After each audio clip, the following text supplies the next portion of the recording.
Hi అందరికీ welcome back to my channel DJ foods and taste. ఈరోజు మంచి రెసిపీతో మీ ముందుకైతే వచ్చానండి. బ్రెడ్ పకోడా టేస్ట్ అనేది అద్భుతంగా ఉంటుంది.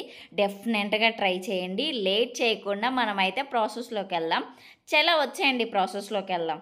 ఫస్ట్ అయితే ఒక బౌల్ తీసుకోవాలి. ఆ బౌల్లోకి 1 కప్పు శనగపిండి, 1 కప్పు బియ్యపిండి, కొంచెం అల్లం వెల్లుల్లి పేస్ట్, కారము, కొంచెం సాల్ట్, కొంచెం పసుపు, ఆనియన్స్, పచ్చిమిర్చి, గుప్పెడు కొత్తిమీర వేసి మొత్తాన్ని మంచిగా మిక్స్ చేయాలి. వాటర్ అనేది కొన్ని కొన్ని పోసుకుంటూ వీడియోలో చూపించిన విధంగా కలిపేసి బ్రెడ్ అనేది ఒక స్లైస్లా కట్ చేసుకోండి. సైడ్ పార్ట్ బ్రౌన్ కూడా తీసేయండి, నేను తీయడం మర్చిపోయాను.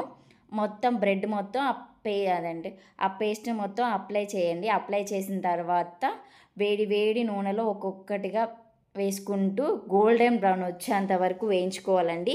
ముందే చెప్తున్నాను, వేసి ఎమ్మటే తిప్పకండి. ఒక్కొక్కసేపు అయ్యాక అటు ఇటు టర్న్ చేసేసుకుంటూ గోల్డెన్ బ్రౌన్ వచ్చేంత వరకు వేయించుకోవాలండి. నేను వీడియోలో చూపిస్తున్నా కదా, ఇలా వేయించుకొని ప్లేట్లోకి సర్వ్ చేసేసుకుంటే టేస్టీ బ్రెడ్ ఆమ్లెట్ అయితే రెడీ అండి. టేస్ట్ అనేది అద్భుతంగా ఉంటుంది. మీరు కూడా ఒకసారి ట్రై చేసి మీకు ఎలా వచ్చిందో నాకు కామెంట్ ద్వారా తెలపండి.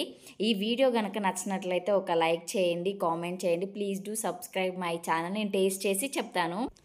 చాలా అంటే చాలా బాగుంది. డెఫినెట్గా ట్రై చేయండి. Thank you for watching my video. Bye.